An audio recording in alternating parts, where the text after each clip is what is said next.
I'm really glad that I have this position in the presentation because a lot of the stuff we just heard in the last presentation is sort of what we're doing. So this happens to be a drone view of our place, which I happened to come upon on my wife's iPad. As you can see, we're using contour strips there. And my solution to trying to get our forage quality higher, we fill the smaller silo there with haylage, and the bigger silo gets filled with corn silage. So that's an abandoned township road there. You can see up in the far left corner there's a lake. That's part of Barcamp State Park.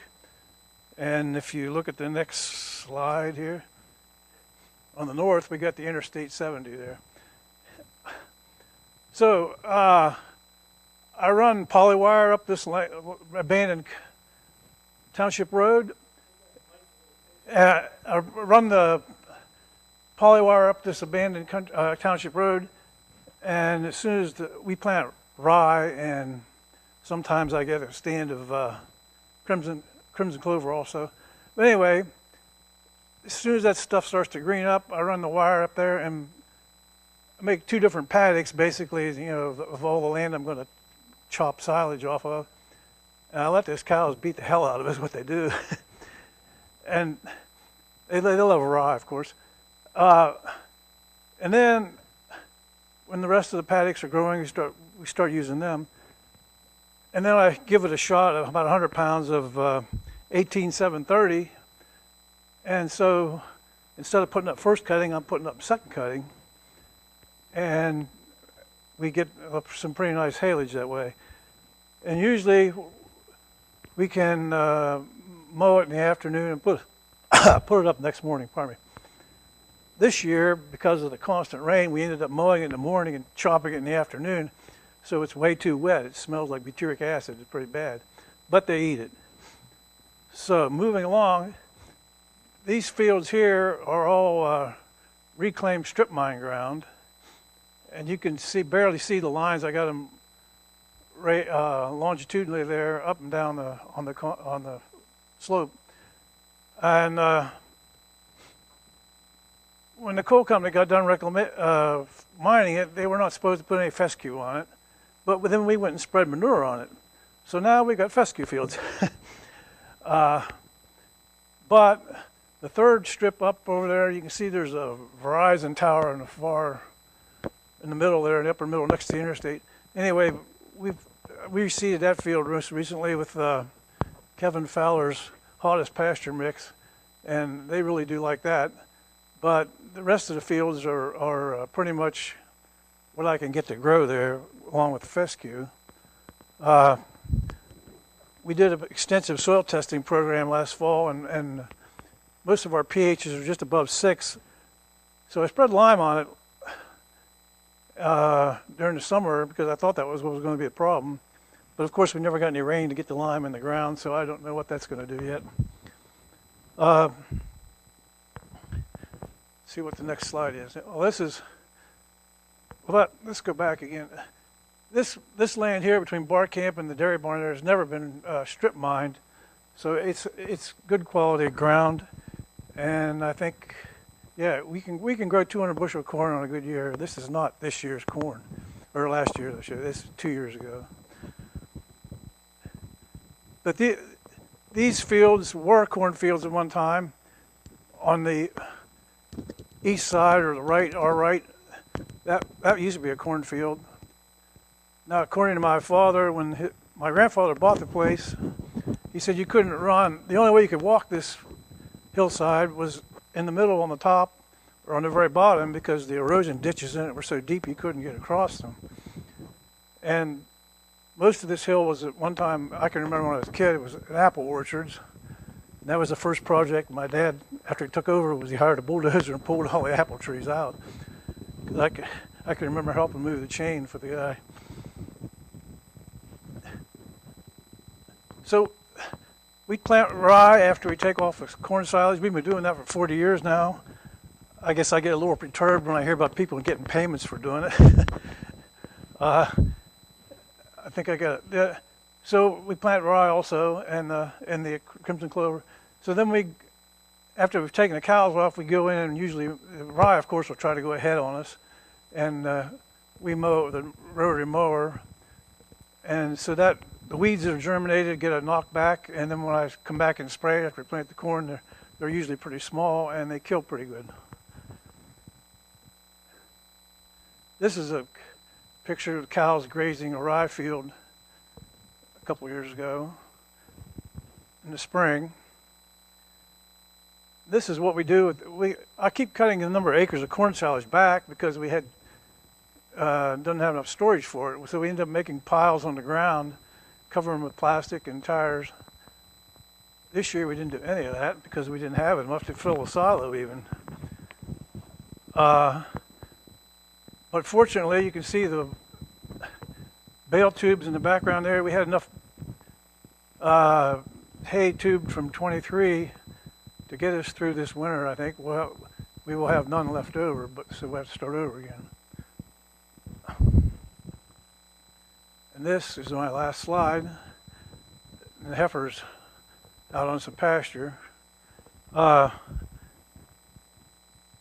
We've had several grazing days at our place, and I can remember Bob Hemmershot saying at one of them that grazing understocked was a lot harder than overstocked, and I definitely can attest to that because we got way more acres than we got animals to graze, so you got to keep mowing it constantly. I guess some of the weeds we have trouble with, of course, spotted knapweed. I try to pull every one of those I see out. That and I must be doing something wrong on some of the fields. I'm starting to get poison buttercup in. I'm not quite sure where that comes from. And then in the corn, at one time we were buying ear corn way back when, and we bought some corn that had burr cucumber in it, and now we have that about everywhere we plant corn. So we had to adjust our herbicide program to control it. Seems to me I had some more notes written down. Oh, yeah.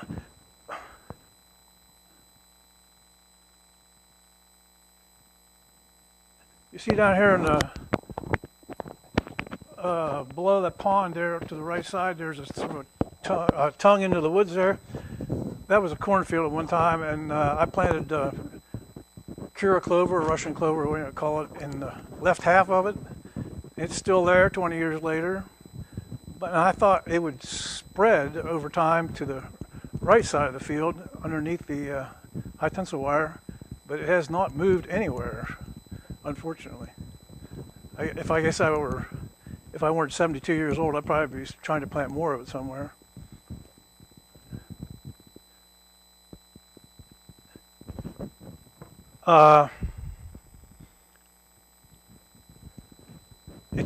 We have 2 rotary mowers, so if one breaks down, I still have one running to keep pasture under control.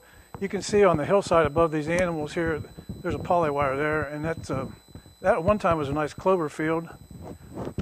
It's now a pretty good fescue field. Animals, if you keep it mowed down, they will eat some of it. If you keep fertilizer on it to keep it growing, they like it's in a very nice vegetative state. And one of the other things I'll talk about feeding animals with bales in the field. That's our preferred method of feeding hay to dry cows and heifers, moving brown bale rings.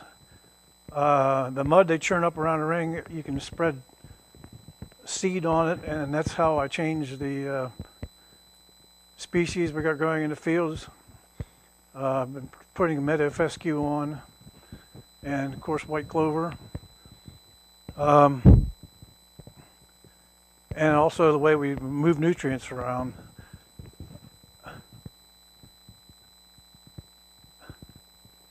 This excess corn silage gets put in feeder wagons and hauled to the dry cows and bred heifers at an adjacent farm down the road. And since we're usually taking hay off that place, that's my method of balancing nutrients. It goes from the cornfield to the hay field. Dan had a program, something about nutrient management, I think, on our place. And this field here had a P level of 160 and 700 on K, which meant we could have not mined it. So we've gone from spreading manure on all the cornfields constantly to spreading it on some of the hay fields, which doesn't make the hay very palatable, but it does spread the nutrients around.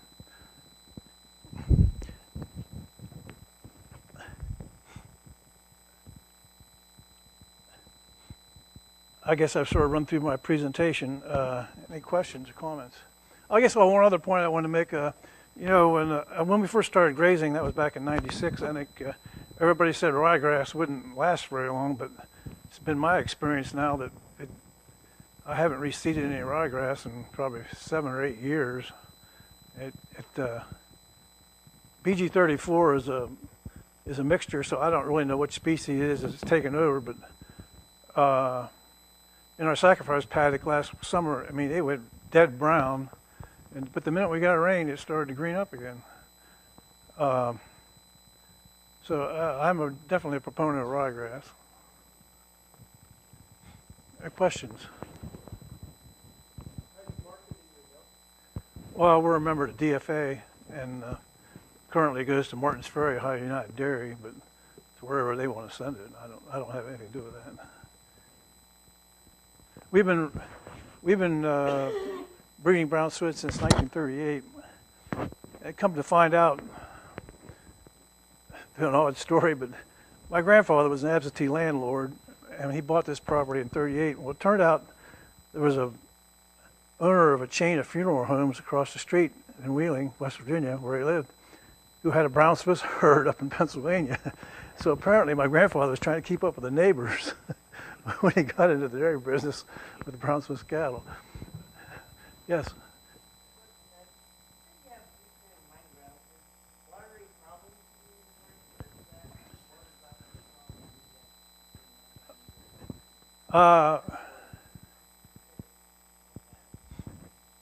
You can see that little brown bump down there in the middle of that field there. That, right along the waterway. That's a spring that never goes dry. So we put a 4,000-gallon septic tank in it, and I put a horse pump in it, and that's what pumps all the water for the cattle. We have underground water lines for all these paddocks. We had an old 2-bottom plow sitting in the back of a shed, so I took one bottom off of it. And we go out there with a 1-bottom plow and make a ditch in the ground. That's where I lay the 1-inch water line everywhere. I don't know how many miles of water line I got laid, but one other thing we have found out about grazing is Google Maps and everybody else's programs, their algorithm apparently from a satellite photo or something, it translates all these cow lanes into roads.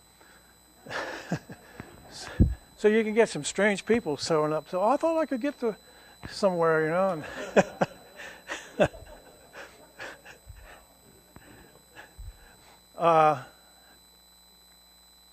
Yeah, this old township road, see that it did go into Barkamp State Park, so every once in a while we get somebody comes in here and whipping through on down past the dairy barns here, and then they rip their oil pan out on some rock somewhere.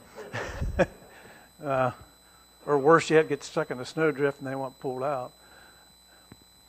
But we've had no luck at trying to get some contact with these companies somehow to tell them, this is not a lane down that hillside here. I mean, not a road you can drive on. It's a cow lane.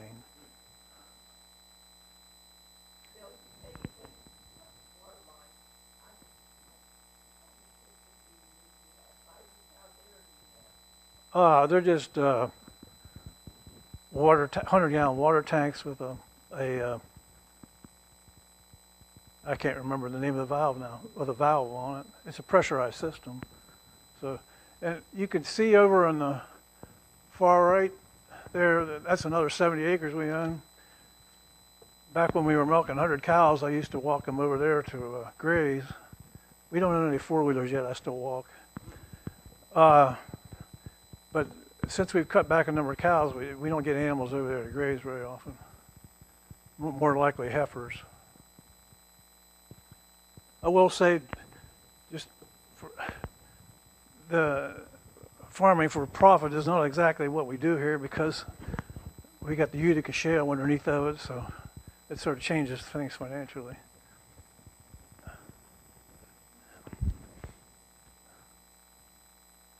Any other questions? With the heifers at White House, how often are they moved? It's usually I put them somewhere that I want beat down and leave them there till, yeah. And quite often they're following the cows. But heifers we call teenagers because they're always getting out.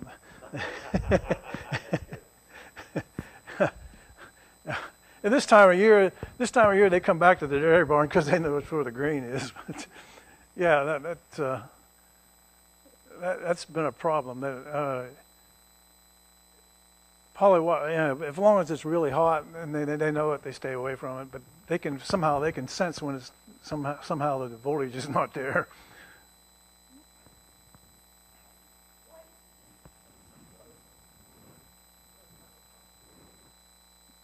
Because it's a fall annual, and you the other plant we're growing in there with the crimson clover is shoot, gets the little purple flower. I can't think of it. The short stuff. It's a fall. The name escapes me. Senior moment. Anyway, the bees love it. I keep seeing corn growers' presentations about fall, putting down stuff down the fall to kill the weeds, but to me that doesn't make any sense. I mean, if you're trying to stop erosion, when these guys are up around Toledo or having trouble with Lake Erie, we get our corn planted late because of the grazing, but by then the weeds those short weeds are done anyway, and they kill pretty easy. The problem we have is stuff like Canada thistle or dogdane or something like that comes up late. You can see that flat cornfield there. It's got something in the middle of it there. I don't know what was that year. I think it's probably burr cucumber. Pond management there. That my father got the green thumb at some point later in life and decided he had to plant trees all around the pond. And our latest project is we're cutting all the trees down around the pond because there are no fish left in it. They couldn't get any oxygen, no wind blowing across the water.